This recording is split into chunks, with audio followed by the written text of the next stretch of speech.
Welcome, my friends, to something that I thought we might call introductory material or part to something of such a broad category as philosophy over a dinner, as we would like to maybe put together mothers and fathers and call it Mother/Father Day's dinner for all of you. This is something that is one of my hobbies to read, to study philosophy, but I think the question that I would like to ask as one leading us throughout the day today would be the one that you will see. I hope some of this you will be able to read, some of those smaller print on the foam boards or whiteboards I will lead you through. The question that I'd like to ask all of us is why, as Catholics, we should study, we should force ourselves to study philosophy. Why should we do that? What would be the reason to study philosophy, read about this, although we know that as persons of faith, as people of faith, we already in many ways, many respects, have all the answers to many burning questions.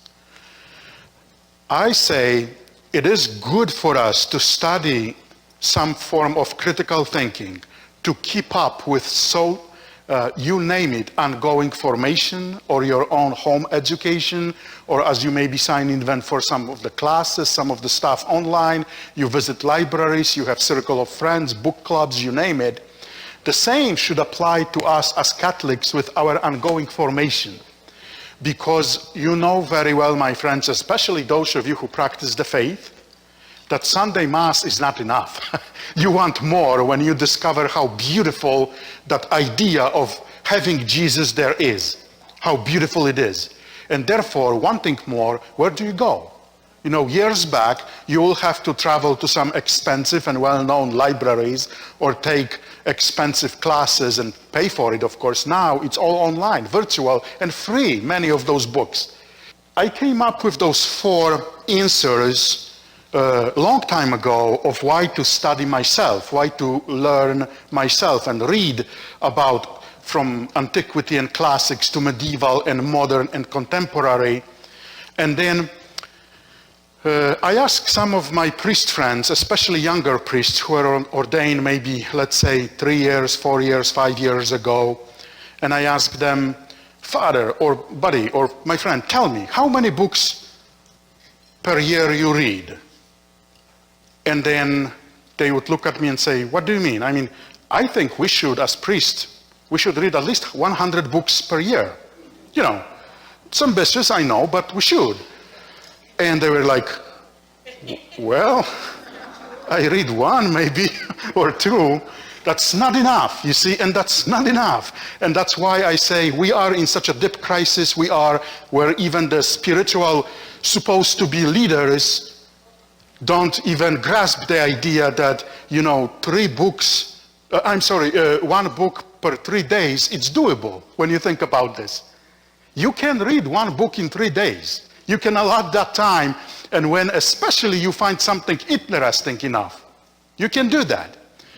I used to do that, not anymore, because of many things. COVID was, by any ways, a lot of opportunity, but also missed opportunities and lost chances. You think staying home and distancing a little bit, you know, you'll be motivated to read this, read that. It's just depression, nothing else. I'm glad it's over, really, because for many of us, it was one of those moments, years, months and months and months prolonging of just procrastinating, doing nothing. And that's not good. But those reasons, those 4 reasons, I think, I try to be very specific with them. To study philosophy as Catholics, as people of faith, can help us tremendously to cope with rapid shifts in our societies, in culture. Because you know it very well, my friends, that everything around us changes drastically and very fast. Very fast. You have heard probably about the story when I was teaching to our younger generation students of confirmation class about 4 years ago. I think it was about 4 years ago in Advent, and we're reading the story of how Blessed Mother's cousin and her son John, then later on called the Baptist, was about to be born, and his dad, John's dad, Zechariah, did not believe he's about to be born because they were advanced in years, the couple. So the angel of the Lord struck Zechariah mute. He couldn't speak. Only when a son was born and they were about to name him, Zechariah asked for the tablet to write on what is going to be the name of the child. And my understanding, like every single one of you, probably was that it was clay tablet, as they used to write. And then students raised their questions and asked, Father, was it Samsung or iPad? That train left for me. I can't even see the lights of that back train carriage. So I hope you see it, my friends. And that was a few years ago. It's changing rapidly. Look, stay far away from politics. But what happened since January to now? The world around changed a lot, or we changed a lot, or what's going on? Everybody kind of shakes their heads and say, how come? And we don't touch it here because we don't want to provoke any discussions beyond the reasonable way of critical thinking. But I hope you see the point. The second point, to overcome, study philosophy helps me tremendously, and many of my friends who do that, overcome the feelings of insignificance. Because I think that's what this world tries to do to us. Those of you who are part of Sunday Mass, Catholics, we do Sunday to the church, we do go there, or even tonight, Gospel of John in that chapter 15 and 17 speaks so beautifully about how Jesus says those very contradictory and very opposed statements. I gave you my word, you are trusting that word, you keep it, but you are out of this world. Jesus, in a way, paints an opposition of him and his followers to this world.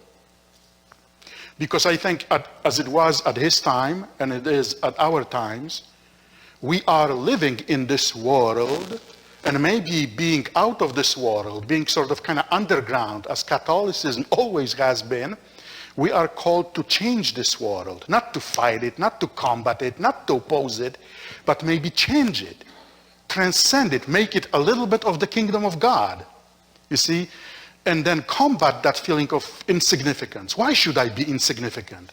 Because I have ideas, opinions, feelings like that, and I hope you see now, my friends, why ideologies of very idealistic systems, especially German absolute idealism of Hegel, can be very deadly, very poisonous. And why socialists of the second half of 19th century and the beginning of 20th century used that idealism, absolute idealism, to create very deadly totalitarian systems of National Socialism in Germany. You see, we call it Nazism, but I think that steals from the real meaning of it. It was socialism. We never have to forget this. We cannot forget this. And then, of course, communism that spill over from Russia into now much of the world. And then, my friends, finally, to be more confident by studying those ideas, ancient ideas, philosophical ideas, we become more and more confident in expressing our belief and our opinion. I hope I didn't make any typos. Computer didn't change it, but if I did, just correct me right away.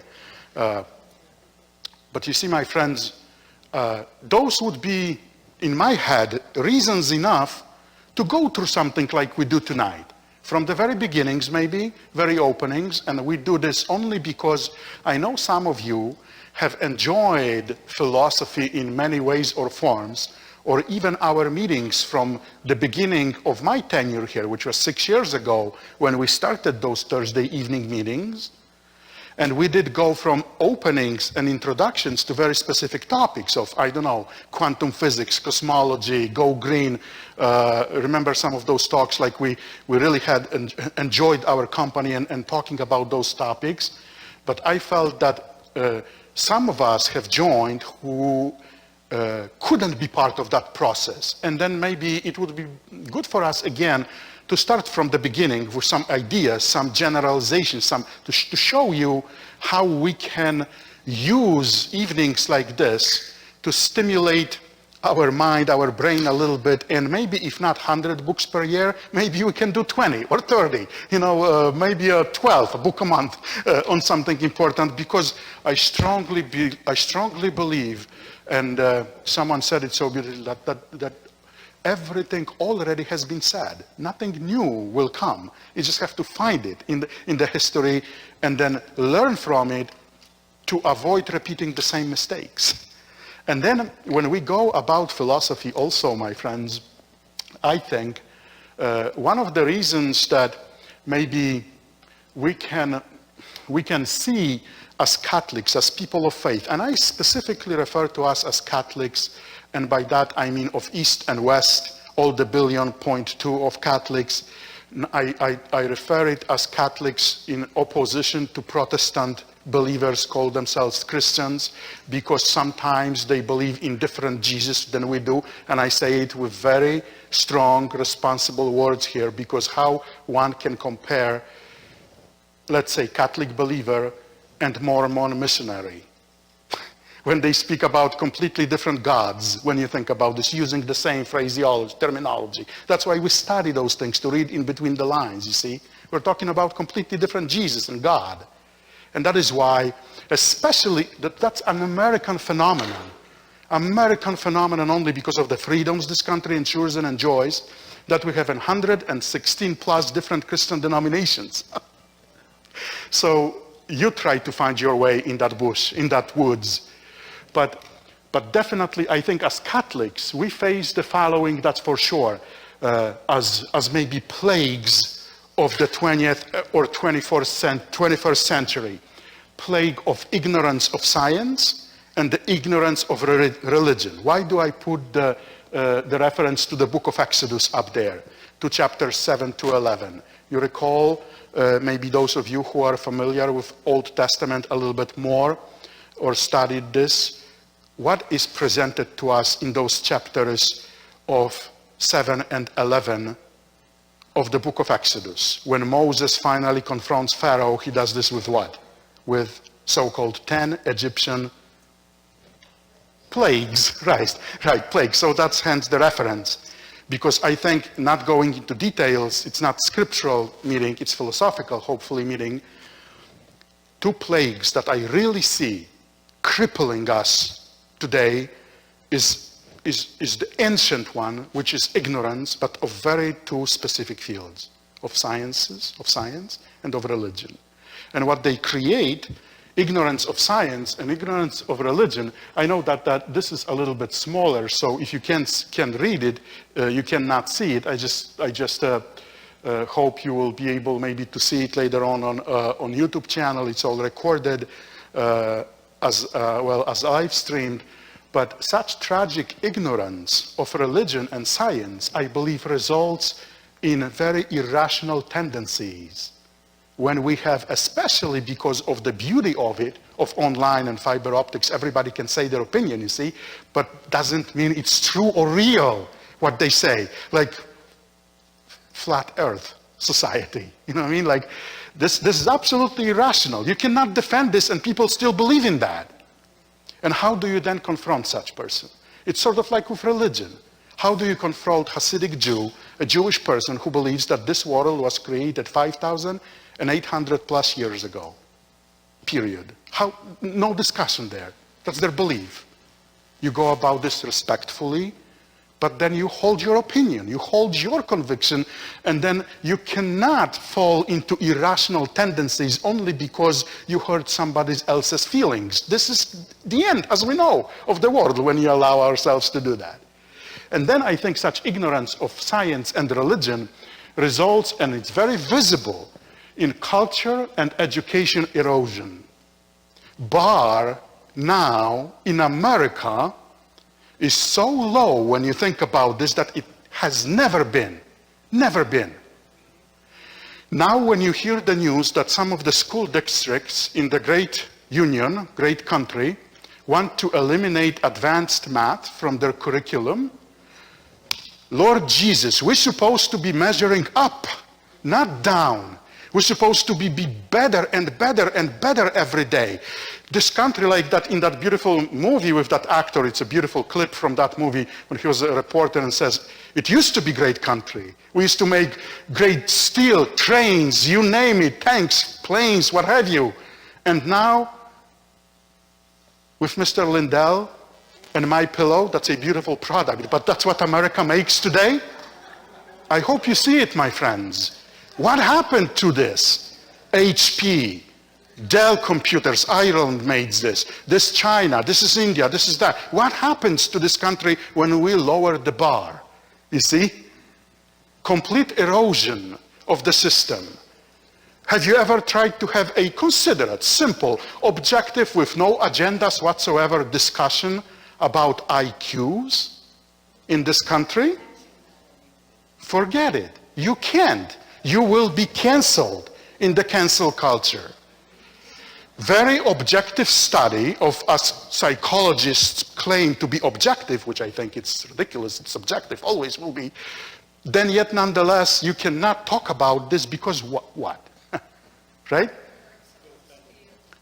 And I think it's going to happen, what's going to happen to this country, that the credit scores of all these younger, beautiful children is going to be as high as the IQs, you know, one day. You know what I mean? I don't want to be sarcastic. I don't want to be bitter about this. But we are heading that direction, unfortunately, with erosion of culture and education. And then the third one, I think of those great results of ignorance of science and religion is that artificial conflict between science and religion. It has never been conflict between those two. It's always an idea of supporting of one another. Even with philosophy, when it takes over with Christian philosophy, Catholic philosophy takes over the vacuum of the early Middle Ages, when the Roman Empire in 476 completely collapses and succumbs to barbarians, you know, those monks, those Benedictines and others preserve that culture, preserve that science for the future generations, you see. And that is why it always has been that fides quaerens intellectum, faith seeking understanding, or philosophia ancilla theologiae, philosophy supporting religion, theology, and the other way around. It's the greatest discoveries were made in monasteries. You know, you think about even genetics. Who was Mendel, Mr. Mendel? A monk, religious, right? Who was Mr. Lemaitre, the Belgian beautiful priest who simultaneously with Albert Einstein developed what? Relativity, right? It has never been the conflict. It was the fertile ground for sciences and all this. And now, only because the French Enlightenment and positivistic 19th century very negative movements take precedent in the academia, and now even forget that, they don't even talk about this, it's Marx or no one. I hope you see why we cannot allow this to happen. We have to, because it's very Socratic, we have to combat ignorance at all times. Because, my friends, if science by definition supposed to give us some knowledge, understanding, and I would even care to say wisdom maybe, and religion, if religion is supposed to give us some sort of purpose, sense of belonging, faith even, I hope you see that even science without sense or common sense is just mass confusion. People blob about things, not even talking and making philosophical arguments or conclusions of scientific discovery without proper preparation. It just doesn't make any sense. It's extremely difficult to follow. And that's maybe one of the other reasons to study philosophy. But entire idea of the subject was born, so as we say, maybe first things first, was born of the critical thinking process that happened as Karl Jaspers, or Jaspers, a beautiful German philosopher of the 19th and 20th century, says that something happened across the globe. And we are not touching Eastern philosophies because it's not our venue, it's not our world, not our culture, you know, the Buddhist, Hindu, Chinese, indigenous of those people. We are not trained to learn, we are not part of it. We are part of the Western world of Greco-Roman and then therefore Christian afterwards culture. That's how we see it.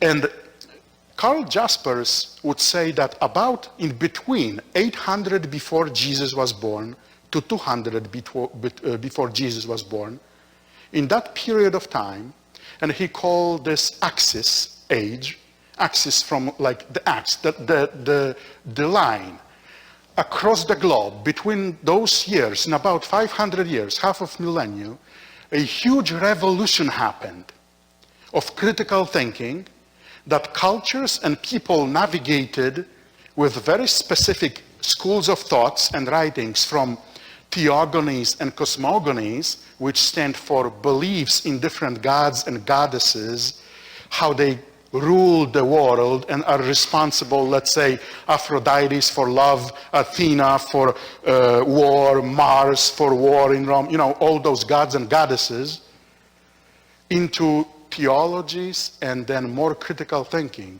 understanding of how come, if all these gods are we think they are, all those bad things are still happening and we cannot even prove it. But also the great questions of the origin of everything. In other words, what was the first thing? Air, aperion, fire, change, logos. What is the origin of all that is? Or even the question that originated, I think, the strictly critical thinking we call philosophy, philosophia, the love, the pursuit of wisdom, was the question, why something rather exists is or is not. You try to struggle with that question, answer that question, and you will see why philosophy can be extremely beautiful to study, but also not so easy. Because it becomes a branch of knowledge, of science maybe even I would say, or universal experience that is more than heuristics. Heuristical way of approaching things is from that Greek beautiful language of to win the argument. Truth does not matter. You have to be good in your oratory skills, speaker, kind of smart, having knowledge of this and that, but you don't care about what the truth is. You just want to win the argument. That's how those ancient people were trained to do. And even if you look at the House and Senate today of the United States of America, that's how I feel. And that's why it is good to study philosophy, you see. Go back to those ancient ideas, because right away you take any given newspaper that's supposed to be newspaper, and now it's just full of opinions. And sometimes I don't agree with like 80% of those. I hope you see it. And then philosophy, study the basic ideas and where they come from, help us to categorize, organize some of those ideas and see between the lines right away where they come from and why people say that instead of the other. You see, why they don't really care, many of them, should I say, about the truth, what the real truth is. They just are trained and their purpose is to win the argument. And then also, if we understand the term, the name for that origin, for that most common denominator component that makes us all and is the origin of everything, in Greek language, in the language of philosophy, is called arche. It's just like simple semantics, words. You know, one of the beauties of studying philosophy is that you have to, either you like it or not, brush off a little bit of those ancient languages of Greek and Latin. You don't have to learn it systematically, but at least maybe few words, and you see how many of those we have with roots from those languages. If you ever studied, I don't know, attempted to or would like to study medicine, law, even to become pharmacist, you better get your Latin and Greek, right? No escape from that. You have to study Roman law. You have 4 years of Latin in your advanced studies. No question. You have to. And then yet, my friends, also, if we understand someone who is called the father of philosophy, the one, and you see, and that's the whole point about us Catholics studying philosophy, because from philosophical perspective, non-religious perspective, no one, zero, zilch, no one questioned the existence of this gentleman, Socrates.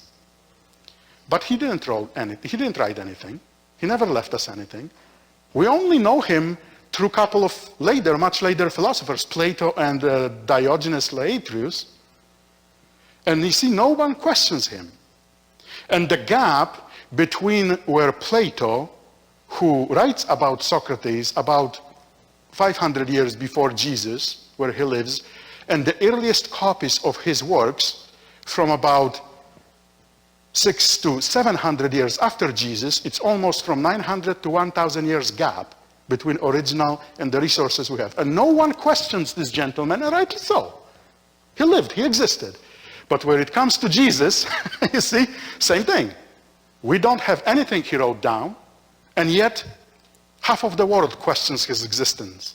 Even though the closest stories about Jesus are only 55 to 70 years old after his resurrection, with the early Gospels and Acts of the Apostles. You see, gap of about 900 of 1,000 years between the original resources and copies, no one questions. But here, everybody questions and beats that little Catholic boy in the corner about sources or who that Jesus was.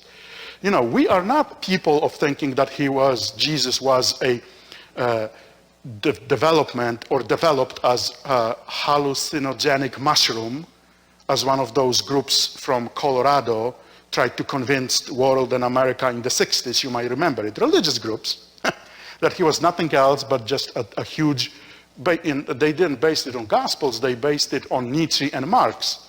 When they would say that religion and God is just the opium for the masses, Coloradians used to use the phrase hallucinogenic mushroom for the masses. But I hope you see it, my friends, that if we understand Socrates, who lived about 400 years before Jesus was born, as part of that axial age, of that time when great critical revolution in thinking took place, then before him, we have few people who would also struggle with some of the ideas of what that origin of everything was. And you on the screen have some of the names of Thales, mathematics, of course, if you study algebra or geometry especially, you have heard about him, but he was also a philosopher.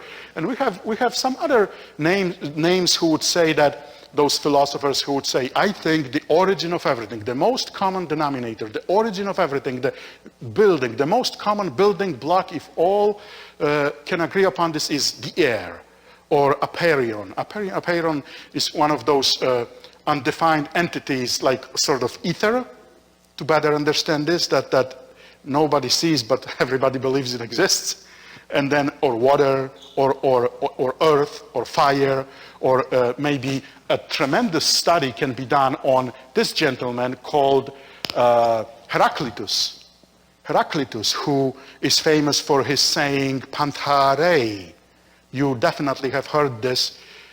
Everything flows. You cannot step twice into the same river or stream. That's from that philosopher, because he says change and logos spermatikoi, the seeds of word, logoi, that's how he understands this, is the beginning of everything. Sounds familiar to us Catholics with the Gospel of John and the opening. There's 400 years almost difference between Heraclitus and John. They didn't know each other, but I hope you see where I'm going with this. Studying philosophy, my friends, and some of the philosophical ideas that have nothing to do with Christianity and religion up to some point, can be a tremendous journey for you, or even with your friends, of saying, look, that's what Jesus says, but we see it hundreds of years ago in that writing, or that philosopher, or that thinker. Can we connect it? Can we do a little study of it? And I know I'm kidding myself, but it can be a wonderful exercise Those of you who worship with us here at St. Thomas the Apostle Church, and I am guilty as charged, I try to bring this sometimes to my homilies. Because I think instead of boring you completely to death with New York Times articles or jokes, I would rather do this, and you hate me for it, but at least I know you would remember it, sometime in the future. Like, remember a few weeks ago we did talk a little bit about cardinal virtues and how we're missing them completely in our world today. That virtuous life is for the weak and meek and non-important.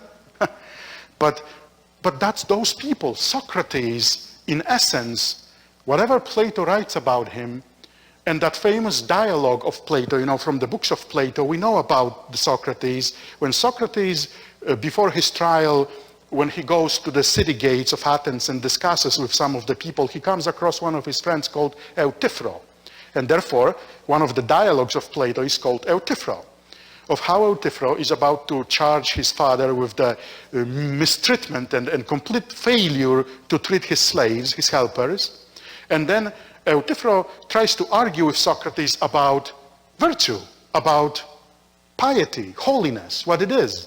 And Socrates tries to show him that unless you live virtuous life, I will not even discuss with you. Because if you say, I love someone, and you don't know what love is, what you're talking about. You know what I mean? It's that type of thing. And that's why they killed Socrates, because he was like that annoying to that point, asking people those crazy questions, that they finally charged him with pedophilia, with corrupting young boys, and then killed him. And we talked in the church across the street about Diogenes of Sinope, one of the philosophers who is responsible or is part of one of the post-Socratic schools of philosophy, and how he would walk the streets of different Hellenistic cities. He would live in the barrel, complete abnegate, but he would go through the cities and streets of different Hellenistic cities with the lamp lit during the day, and he would be crying out, calling, I'm looking for an honest man. So true today as it was 2,400 years ago, isn't it? I feel. So if you get familiar a little bit with that philosopher, let's say, that particular one, Diogenes, maybe you can build something, a nice talk, argument, or even incentivize someone to read about that and think about this, how certain ideas from the past still resonate today. And then the tragedy is that schools do not present these ones, younger ones, with those anymore.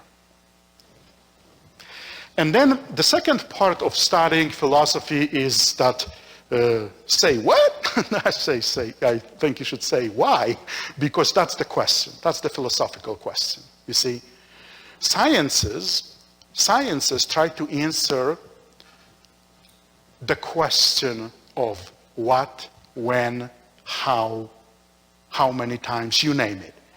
But philosophy and religion, to some respect, tries to answer that question. Why?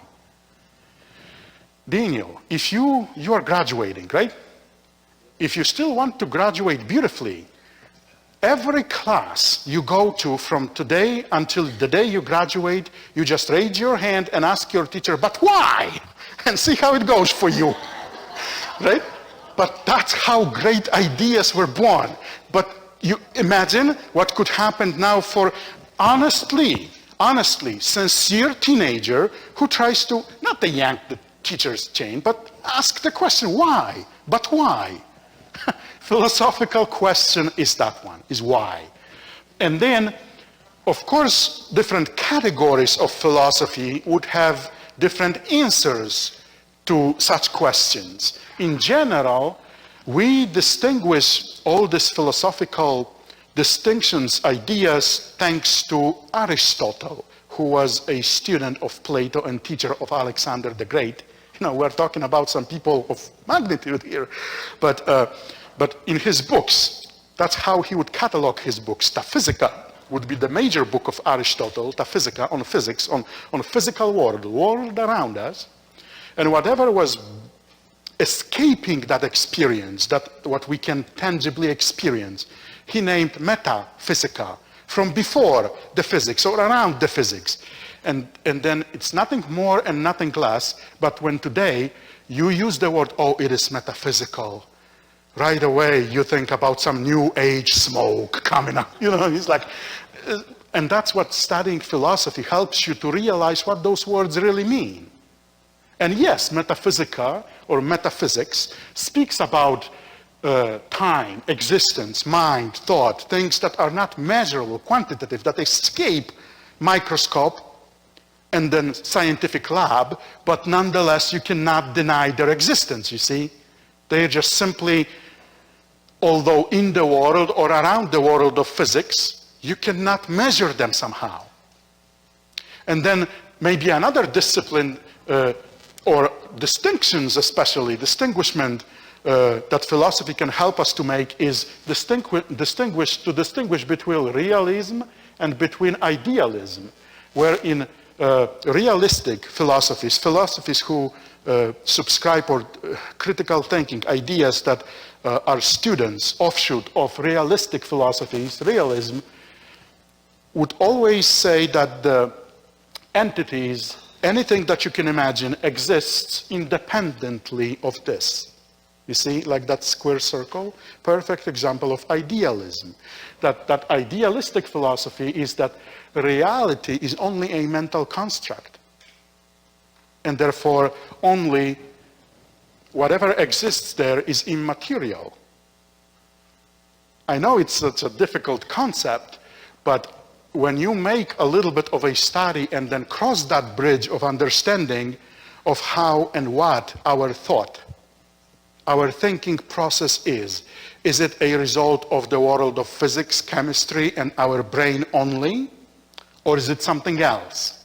That immaterial, you see, yet idealistic. And then which one is real? Which one is the one that we should pursue? And then studying those concept ideas help us to distinguish right away the narrative. Who wants to deceive it by ideology, and who is the realist? Pragmatic, but also respecting everything that is real, including thought, heart, love, you name it. You see, and then maybe another, just few of those branches of philosophies that you may find interesting to read about or to study.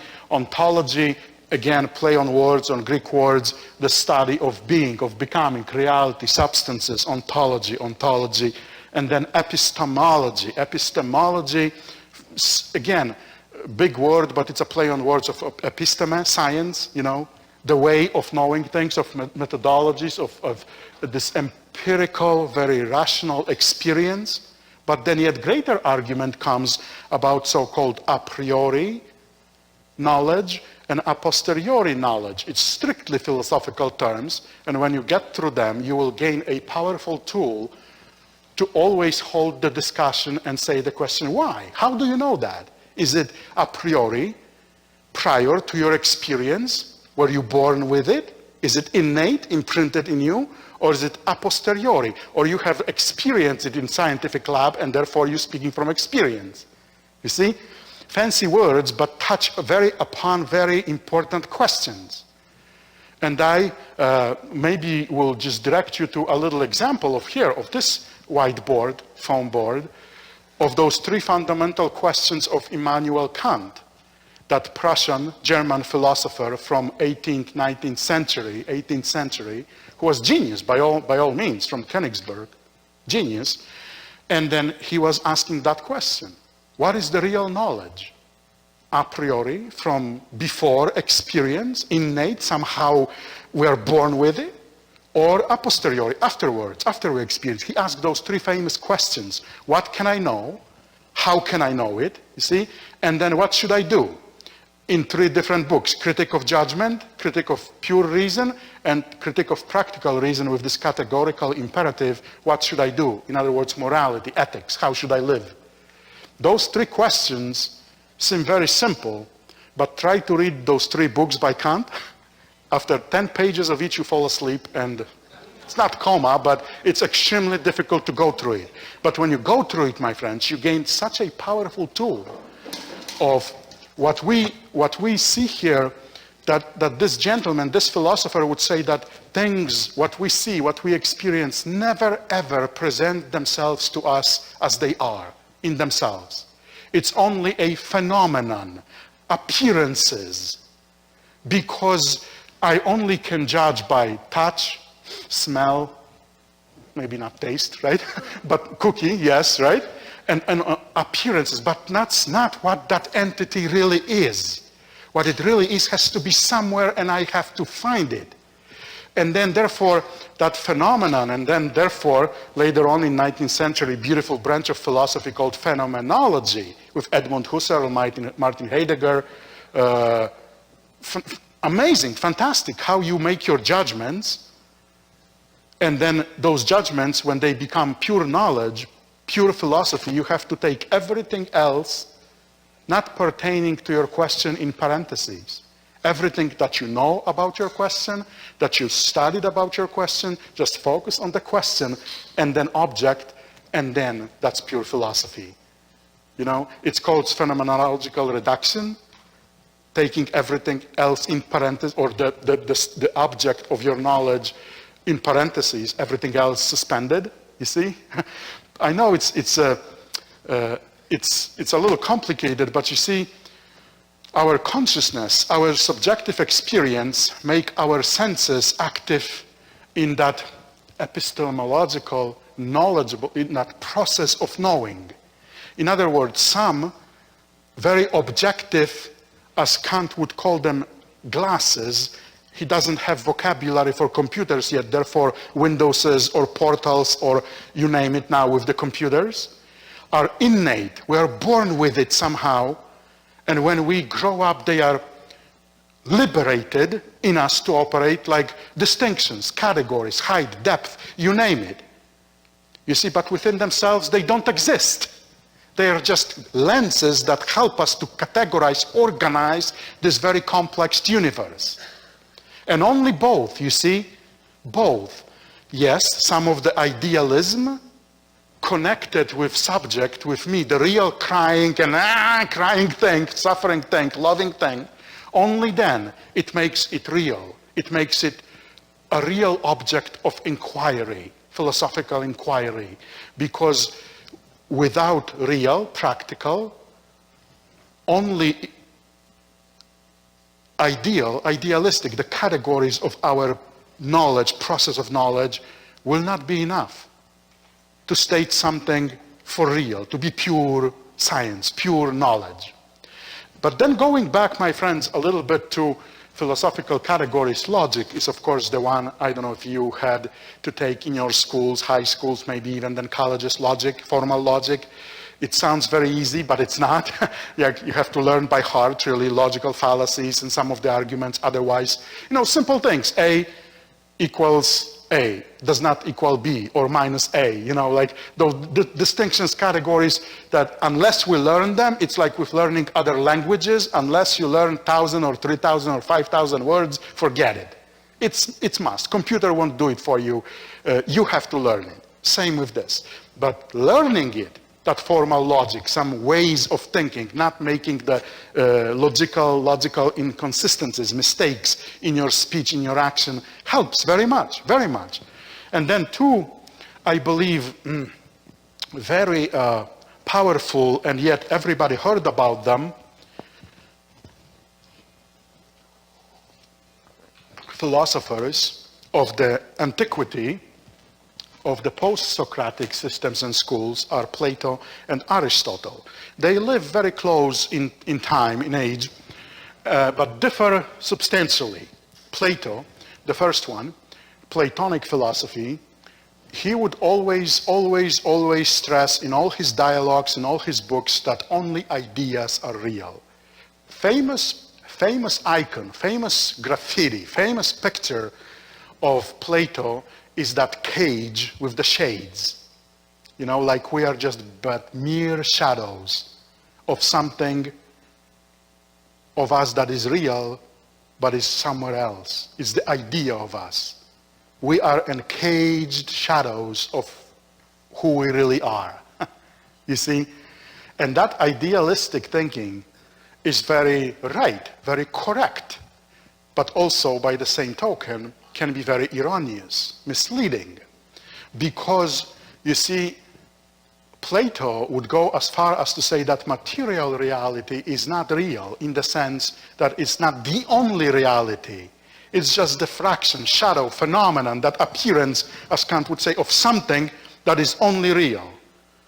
And then he would say some of those ideas, let's say, if you would have to study formal philosophy in your, let's say, second year of college, and you will take ancient Plato philosophy of idealism, the teacher would give you that example of dog, and how that little puppy, that little dog, is only a copy or shadow of the real dog, the dog that exists somewhere in the realm of ideas. The perfect, nothing you can add to it. That shadow is not just simple emanation of it, but it's just the shadow of what is real. And then Plato would say that coexistence of all those ideas, of you, this chair, me, beauty, love, you name it, coexistence of all of this is God. Is God. It's very vague, it's ideal, it's not material, you see. What creates this world and us, he would use this term, demiurge or demiurge, or whichever you spell it in English. I have heard many ways of doing it, or watchman, who made us.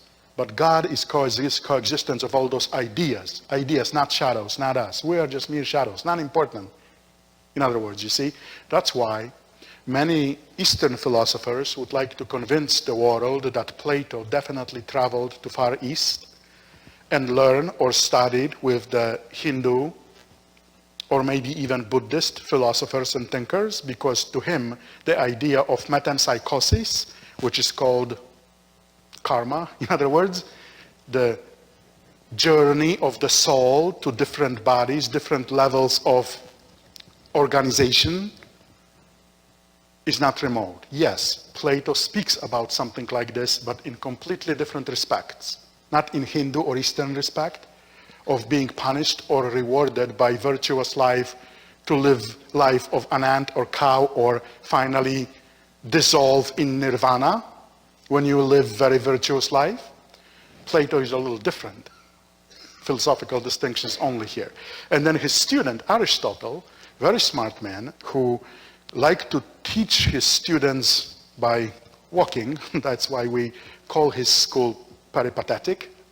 Walking, by walking along the school, the marketplace, the Areopagus of Athens, and teaching that way.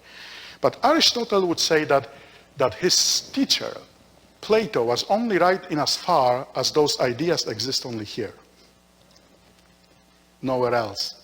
Because if they would be for real, complete fallacies, complete oxymorons, idiosyncrasies would exist for real. Unthinkable things, so to speak, would exist.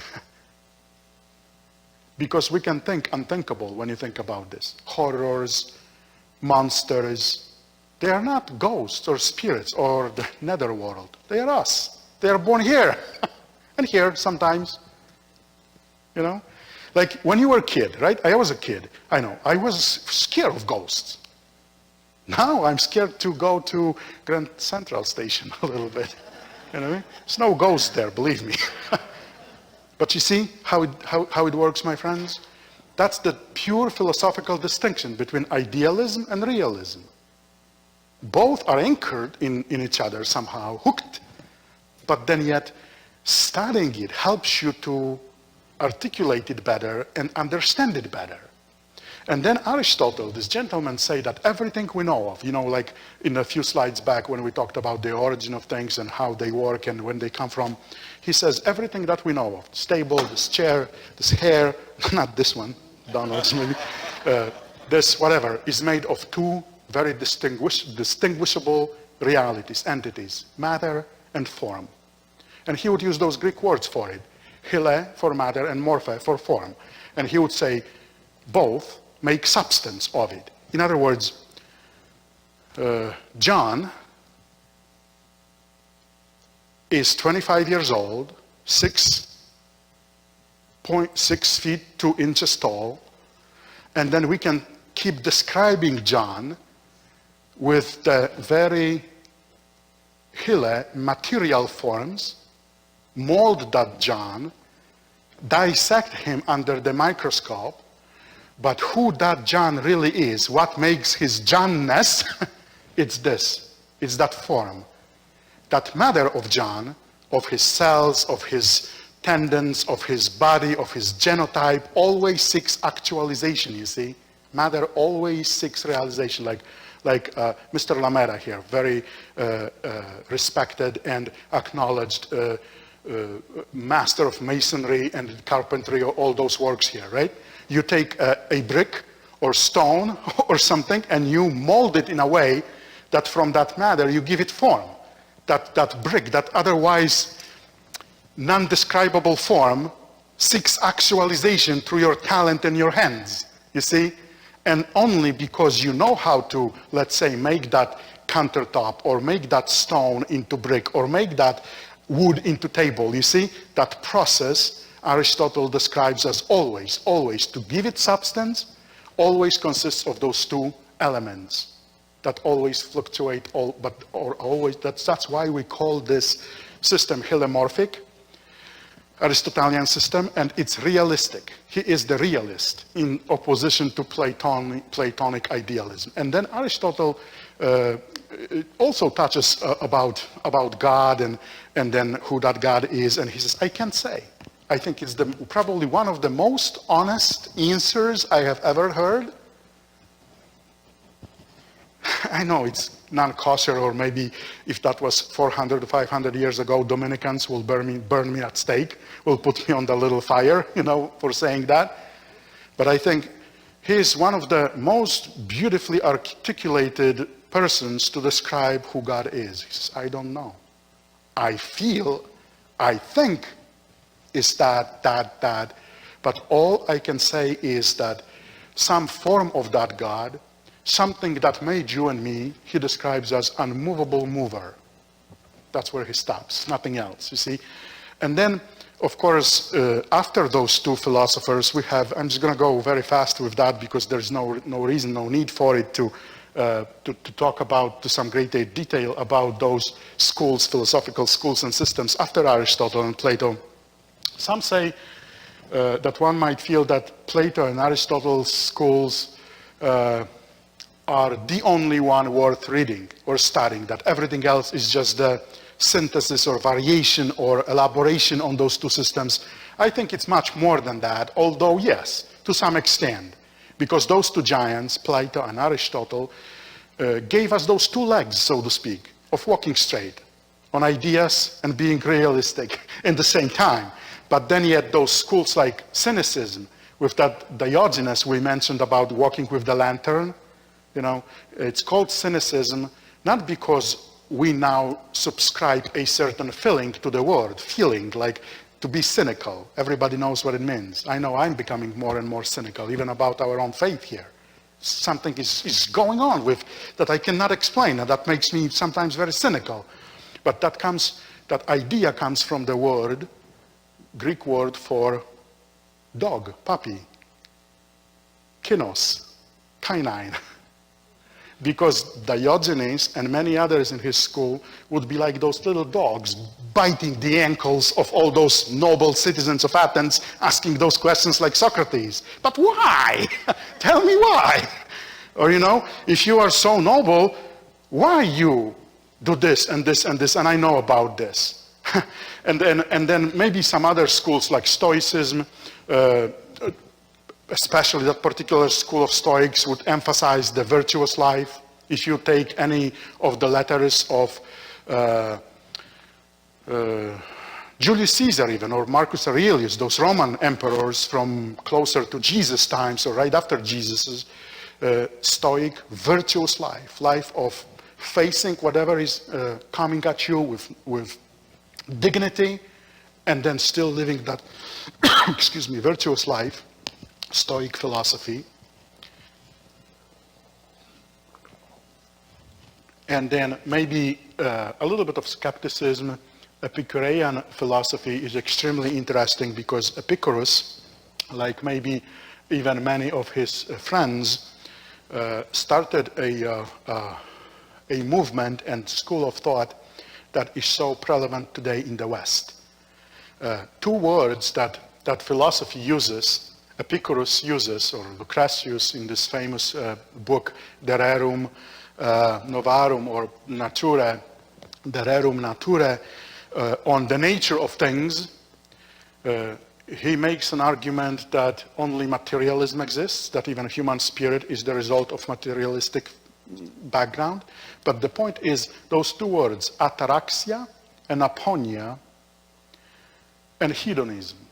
Now you get a little bit more of the familiar, maybe a sense of why that philosophy is so important to study, to learn where it comes from, Epicurean way of living, because that ataraxia is something called freedom from fear, or in other words, freedom from cloudiness, from smoke, from unknown. And then also aponia, absence of bodily pain. You should live your life only to your pleasure. If it hurts, kill it. Pop the pill, kill it. Now you have idea of where euthanasia comes from. As physician-assisted suicide, where it comes from. It's from particular school of philosophy about 200 years before Jesus was born in the Greek Isles, where all those people would say, with good intentions, you see, because they are not faith people, it's before Jesus. It has nothing to do with Jewish revelation, with Judaism. Those people say, how should I live my life in all this craziness? Only to the max of pleasure, to max out on that life free of bodily pain, life free of complete fear. Hedonistic term, according to this school of thought, was very positive. It was way of life transcending this misery of this world, you see? That's a good intention, but how? Body is not important. And I hope you see that creates complete conflict with the revelation of Jesus, or Jewish revelation of who God is and how he reveals himself and why we are important in that revelation. But nonetheless, you go to any city, I guess, in, how do you call it, Silicon Valley today, and you will experience a little bit of that hedonism there, right? I don't belong there. I'm not 6'5", I don't have blonde hairs and white teeth and blue eyes, and I'm not buffed or not Kardashian. I should be euthanized. I don't belong to that world. We laugh, but that's the reality. I'm sorry, that's the reality when you think about this, and now pre-genetic planning. If my child was to be born, I wanted only this and that, right? America of 20s with eugenics, we think Adolf Hitler and Josef Mengele and Goebbels came up with the idea of Übermensch from Nietzsche. No, ladies and gentlemen, those ideas were born in this country precisely because one of the gentlemen, among many, of the British descent, John Stuart Mill, and his utilitarian philosophies. Pursuit of pleasure to the greatest extent. Nothing else matters but me. You see? And then when we study those things, you see, we see better, we know better that the fight of pro-life and pro-choice is not religious. is grounded here in those ancient ideas that people talked about hundreds and thousands of years before us. How to live my life. Who am I? And then Neoplatonism, extremely important for us as Catholics, because this is the part of antiquity that overlaps with Christianity. And then philosophies of ancient antique times were employed by very smart men and women of early Christian. We call them fathers of the church, or apologetics of those people who did not discard philosophy or as something completely pagan, not worth of being studied, but employed its vocabulary and ideas even to speak about God and Jesus and the revelation. And that's maybe yet another incentive to study philosophy. And then, just a couple of slides through some of the medieval, modern, and contemporary philosophies. Patron saint of our own diocese, Augustine. He is the one who eventually comes with the elaboration on so-called free will. Don't deceive yourself. It doesn't exist, my friends. It doesn't exist. Bible speaks about this. Religious way speaks about this. But free will, yes, you still make decisions. Nobody makes you to make that decision. But now, believe me, brace yourselves, because we are 100 years behind as a Catholic Church, behind something that is called relativistic or quantum physics, chemistry, biology, and also psychology. Because when we will, and they will eventually, sciences will accept this concept of quantum psychology and psychiatry, means that your genes make you of who you are and there is nothing else. You see the problems of us as people of faith with right away 3 things. Original sin, therefore need for Redeemer and baptism, and 3, free will. If I am only my genes, my genotype, my pool of genes, how you can speak of free will? It's predetermined. You are data unfolding, robot, so to speak, programmed somehow. Therefore, any decision you make, you think it's yours, it's your free will, but it's really not. They will try to convince us of that. You see? But the point is, my friends, no. And that's the Jewish and Christian revelation. We are here to transcend that, to be better. If I know that my dad or grandpa or great-grandpa was first-class drunk, I better don't touch that drink, because I might not get hooked in a year or 2 even of drinking, but my genotype is susceptible to it, so I should know better. That does not mean that I will end up alcoholic. You see, we can transcend those things, be over them, beat them. But it is that free will in that regard, that no one, not even my genes tells me, I control my life, you see? And you see how difficult it can be for some people who don't have support, who kind of get lost in the process or get in trouble, and that trouble just continues to grow like that spider web. Not easy sometimes.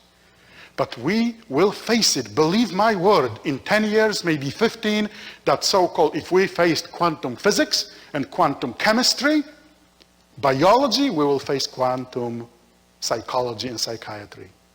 And then unless we come up with some good education and solutions for it, we are in big trouble. You see? I believe that. And then, of course, Augustine is very famous for many things, his books and meditations, conversion, but he is the first one who actually articulated the idea of God being outside of time and creation of so-called ex nihilo, out of nothing. Like, that biblical creation, like God created everything out of nothing. Augustine. And when his students, adversaries, would ask him, but how? How come? Why? You see, why?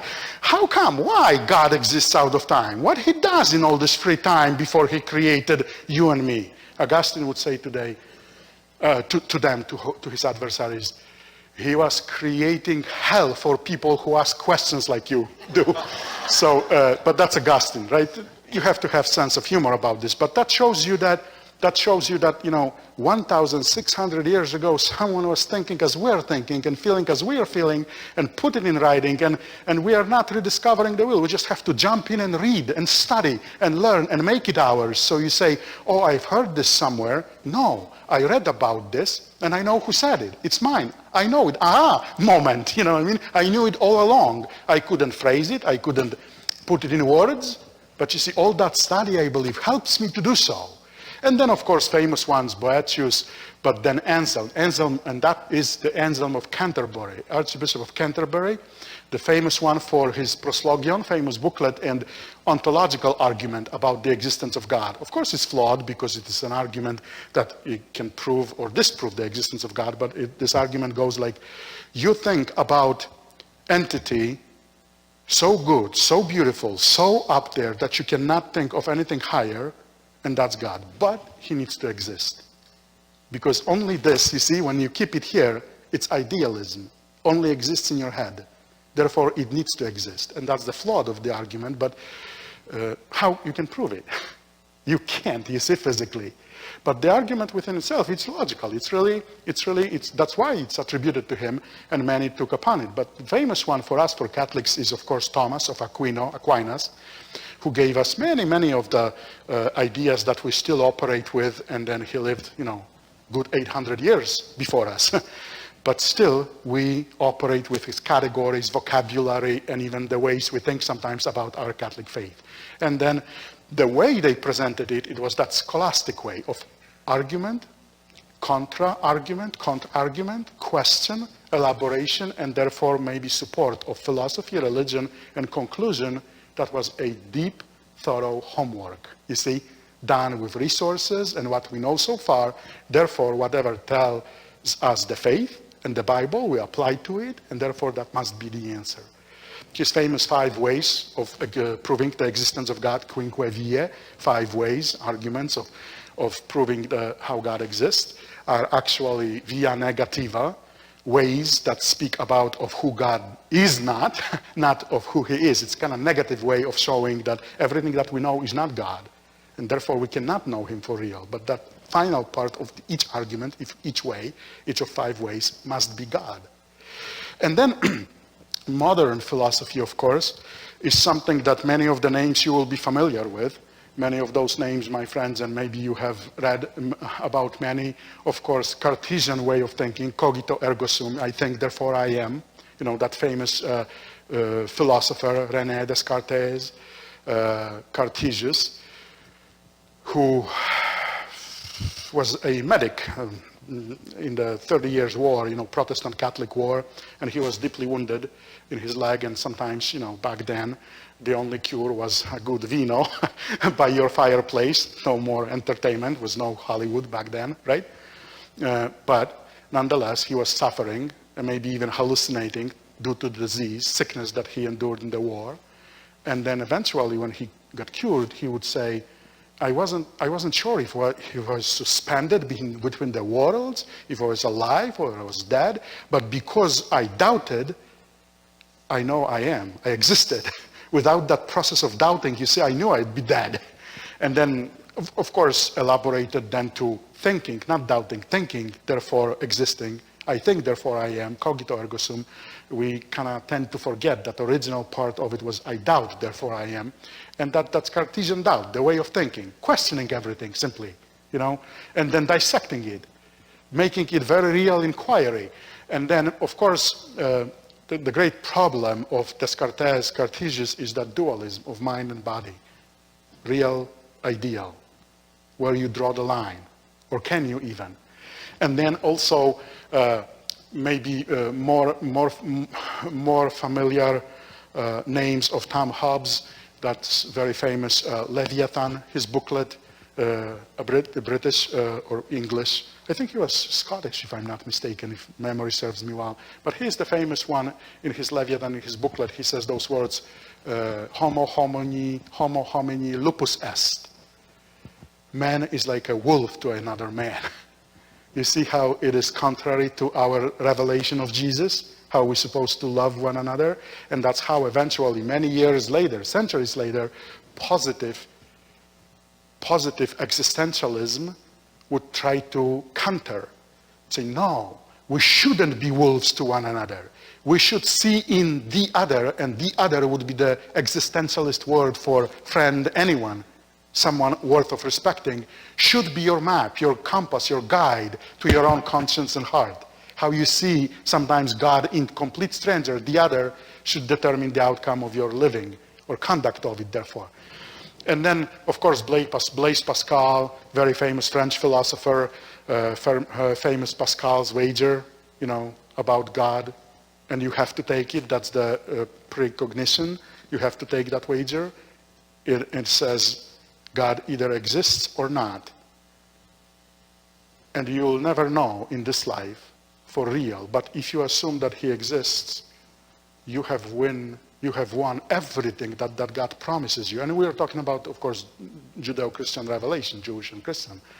And he says, but if we take the wager part, that it comes to the point that God does not exist, you lost nothing. You lived virtuous life as God, or supposed God, intended you to live. You see, there is no loss in that wager when you think about this. But Leibniz, Gottfried Wilhelm Leibniz is one of those famous philosophers for being called by many cultures the last polymath, last Renaissance man, last man who knew everything, so to speak. His little booklet called Monadology, he comes up with his own language to describe the realities, like Plato, Aristotle, all the philosophers try to explain, and he uses the word monad as entire closed-in self-sufficient universe. And we are all monads. Everything from atom to our universe is either small or big monad. It's just the semantics, it's just the language he uses. But Leibniz is also the famous one for the probabilities. So if you ever go to Mohegan Sun and try to do a few things there, read his books on probability, and I guarantee you will win.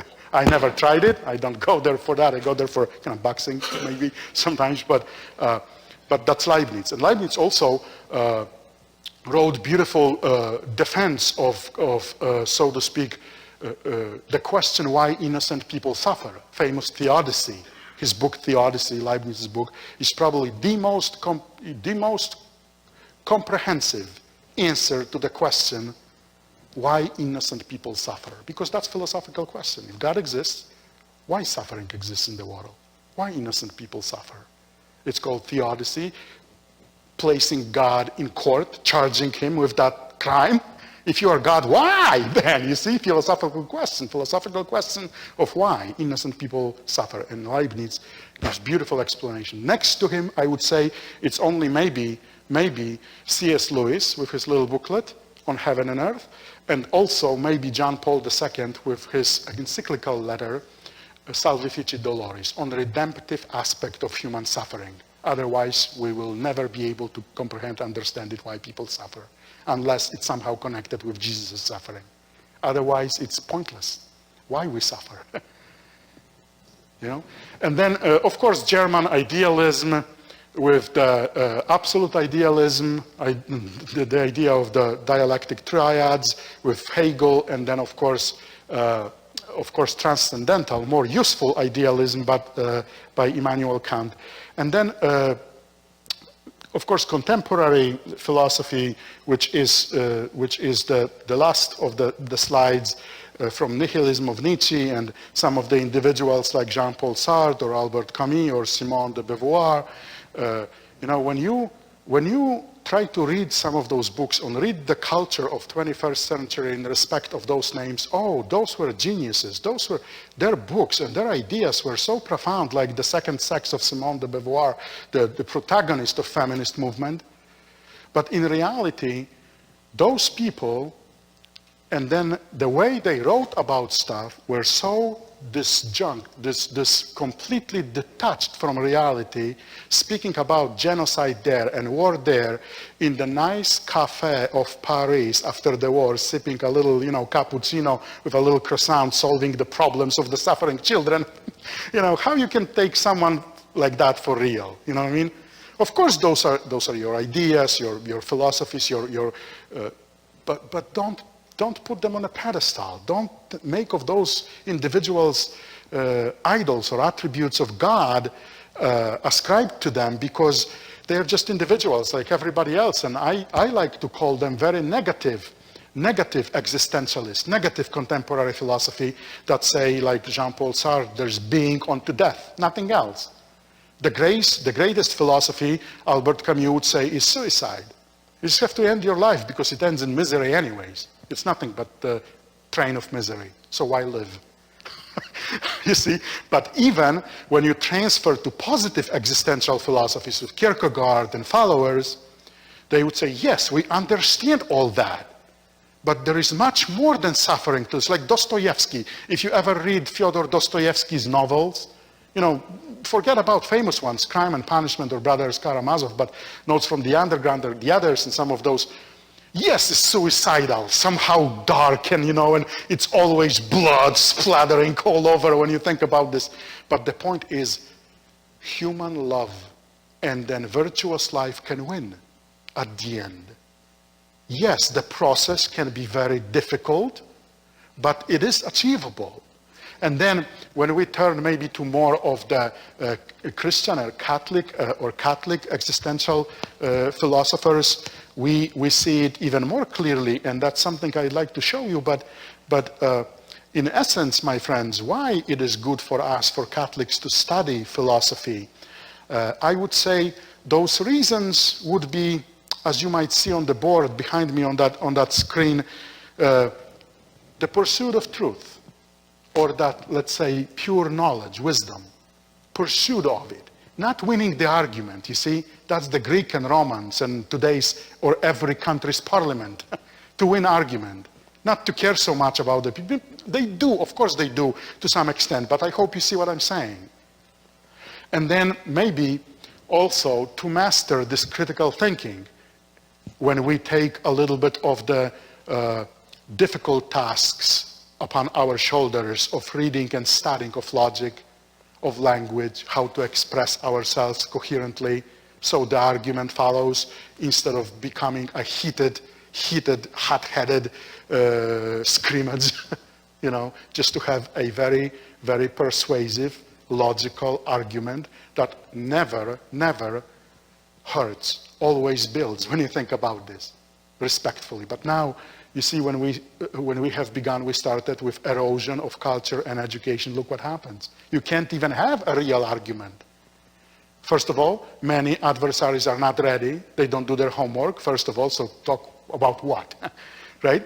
And secondly, you heard their opinions, and that matters more, or feelings, and that matters more than pursuit of the truth. If that's the case, I rest my case. No way we can discuss it if it hurts you so much. I hope you see it, my friends. That's why studying those things, those topics that we talked about, philosophy, can help us. And then as Socrates sees in the Socratic approach, to combat ignorance at all costs, because ignorance is that snake, ancient serpent from the Garden of Eden Bible. That's what cripples us, ignorance. And especially when you apply that ignorance to science and religion, it produces 9/11, ignorance of religion. If we even can call Muslim religion a religion, it's a eclectic sect. It's like combination of Judaism, of Christianity, old Arabic stories from before Muhammad conquered Arabian Peninsula. That's why Salman Rushdie is still in hiding, because he wrote that book, Satanic Verses, where he brings absolutely those indigenous beliefs of Arab people that Muhammad modified a little bit. But you see, ignorance of religion, even with our own Christianity. Think of it. Nothing about or against Second Amendment. Nothing about carrying a gun for sport, self-protection or something. But how, as a Catholic or Christian, you can even say that? I would like to carry a gun or go to the range or kill someone. You know what I mean? It's just so remote to us and to the teachings of Jesus when you think about this, that we shouldn't be even having that argument. But we do nonetheless, because we are human beings, and maybe your life is more important than the aggressor.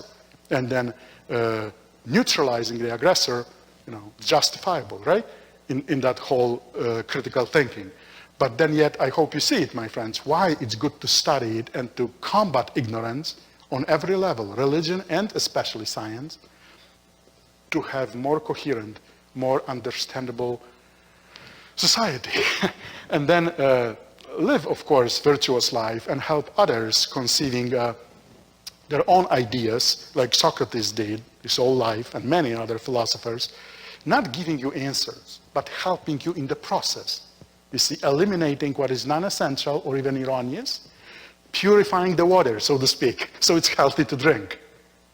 That's how I try to see it. But then what you see on the boards, phone boards, my friends, is that why I say or speak about ignorance of science? Because I think it was T.S. Eliot. Eliot, what would be like the great poet of the 20th century, if I'm not mistaken, he would say often, if you proclaim, like Nietzsche did, if you subscribe to that idea of God being dead, of the death of religion and God, to whom you're going to bow, Hitler or Stalin, he asks. Because another God, more aggressive and more jealous will come and watch my words. Was he right? And I think ignorance of science sometimes is a proof of that, because, you know, with Enlightenment movement of French Revolution and Enlightenment, when they decapitated all gods and kings, you know, you can't talk to French person about the guillotine today, right? It's like to talk in America about IQ of different groups. Simply, it's a taboo. You don't say that. You mention the word guillotine to Frenchman or woman, it's very offensive. You don't do that. But that was the tool to do what? Get rid of God and the church and the kings and many opponents. And it is today, in many respects. But my point is, my friends, is that when they decapitated God and they put on the altars of former God science, enlightenment, what have you, it became even more oppressive religion when you think unknowingly, maybe even unwantingly for all those people. Therefore, we have to keep healthy perspective. Science does not explain everything. It explains a lot, but not everything. And you can have wonderful argument with someone about this when you study a little bit of it and see how each science, each discipline, even religion, but science, like everything else, has external and internal borders from within and from outside. From internal board, micro level, let's say, I don't expect you to be familiar with this, but delta X, delta P, and then you see the equation about uncertainty principle of Werner Heisenberg, you know, about how momentum and mass and spin cannot be measured. It simply cannot. It can be measured to the proximity, you see, and that's how science stops. Cannot explain everything. We're talking about quantum physics, of course, you know, I'm just saying that if you bite Plato, if you bite Aristotle, if you mingle it with the Bible, if you then bite some other philosopher,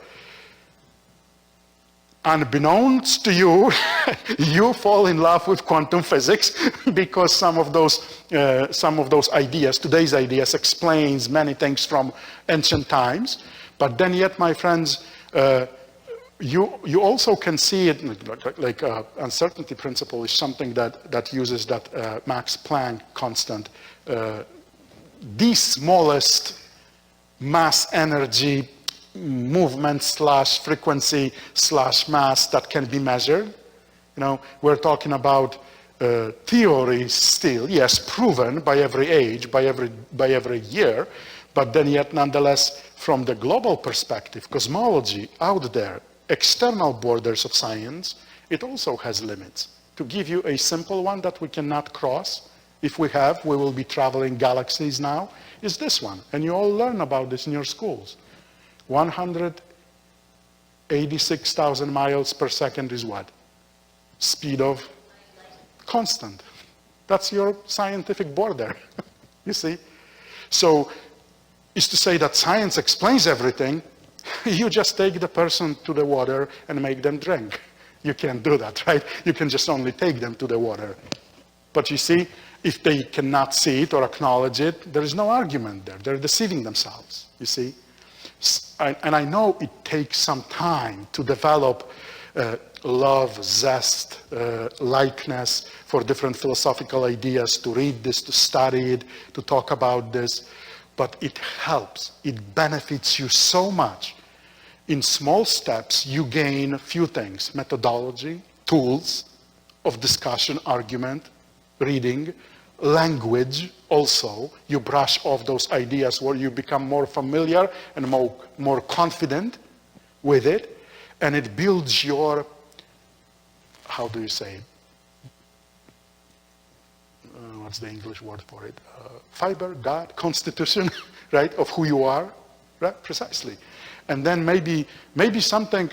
This is a little bit complicated, and we talked about this several times, because ultimate quest for us as Catholics in this world is to always ask people, friends, everyone, about the definition of the human person. What is the definition of the human person? Why am I called person? And then time's running away. We don't maybe cover all this, but this one I wanted to call your attention to this board, because in that contemporary studies of philosophy, something happened at Enlightenment, age of Enlightenment, and especially in the movements of 19th and 20th century, that eventually gentlemen by the name Max Scheler, and even before him Helmut Plessner, came up with the idea of so-called philosophical anthropology. Anthropology is one of those fancy words, Greek words, but it describes a very tragic, good, but also tragic process. Because you see, all that critical thinking was infused with Greeks and Romans, with pagan gods and goddesses and religions, and with Christianity, with God. It was always theology, study or comprehension or attempt to understand God.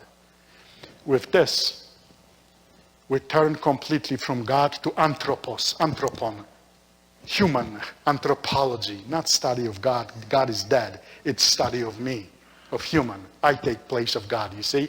From philosophical perspective, of course, we have those systematic anthropological studies when we study the evolutionary theory, where we come from physically, biologically. Then we have theological, religious anthropology, Jewish faith, Christian faith, Buddhist, different religions. And then we have philosophical anthropology, that is a phenomenon that happens in the beginning of 20th century, before the war and after the war in the 60s.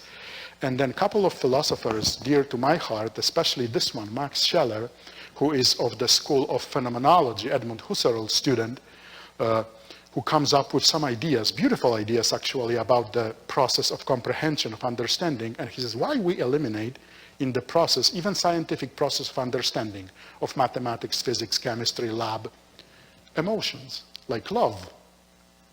And he says to me, and many friends I know, love is extremely important element in the process of knowing.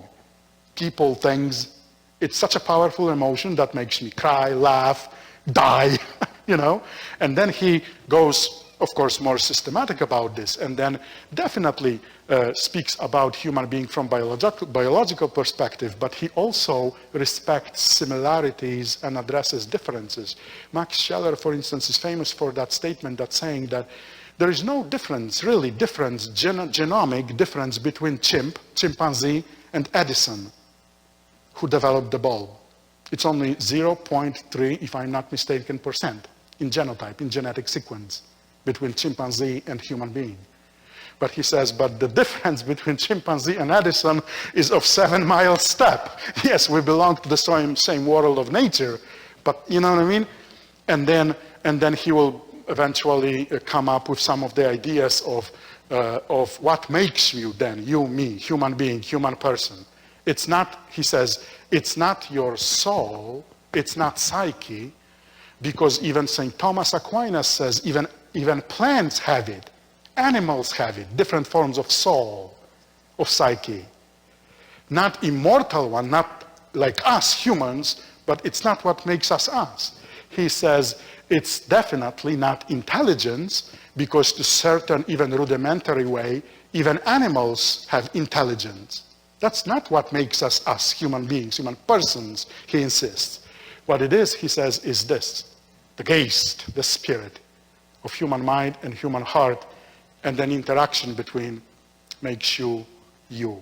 In other words, your Donald, use your name, and your Donaldness, what makes you, you, is that correlation between something that is very real, realistic, realism, your brain, which is material, with electric impulses, and then chemistry in your body, amino acids. It makes you, of course, think, love, all the process you can think about, but it's much more than that, you see, because it also indicates that your heart is not only the pump. It's understood in spiritual, biblical, or religious way. It's something that makes you or your altruism grows ever stronger. Now, for instance, the movement of the great four, as they call themselves, or four riders of New Apocalypse, New Atheism, Harris, Richard Dawkins, yes, precisely. So you see, that new movement would try to convince us that spirit, idealism, it's not important, doesn't exist. That we are only data unfolding, nothing else. Everything is explainable by this, by science. But I hope you see also limits of it, you see? And then, interestingly enough, and that's what bothers me so much, some of those greater or greatest critics of Jewish faith and Christian faith, Judaism and Catholicism, are unfortunately either Labs Jews or Labs Catholics. And I read a very good article in one of the Polish periodicals today, but Philip Mem has one of the well-known editors in one of the Polish newspapers. He follows the argument that European Union and the West will fall down not because Muslim conquest, not because some particular external reasons, but because of social democrats of Christian faith. Christian Democrats, because they deluded God so much, and his argument is that in few years they will, if not ban completely, would call for revision of the Bible in Europe, with all the terms in it that are offensive now for many. Christians of democratic parties in Europe. I agree with that 100%. It's not going to be Muslims, it's not going to be Hindu, it's not going to be Satan, it's going to be our brothers and sisters, Labs, Christians and Catholics. And that's what saddens me the most. Same with some of those scientists, Labs Jews. What's wrong with the great socialist and communist revolution in Bolshevik Russia? Half of them were Labs Jews, Labs Christians. Stalin studied 1 year to become a priest. Hitler, his grandmother was of Jewish faith, right? So by the material lineage, as the Jewish people trace themselves, he was half. What's wrong with those people, I say, right? Far from conspiracy theories, my friends, this, I think, can save us, in essence. Very reasonable, practical, critical thinking and doing our homework on those levels can help us to still maybe win some of that younger generation, to win, not to succumb to that movement. Now I read the news today.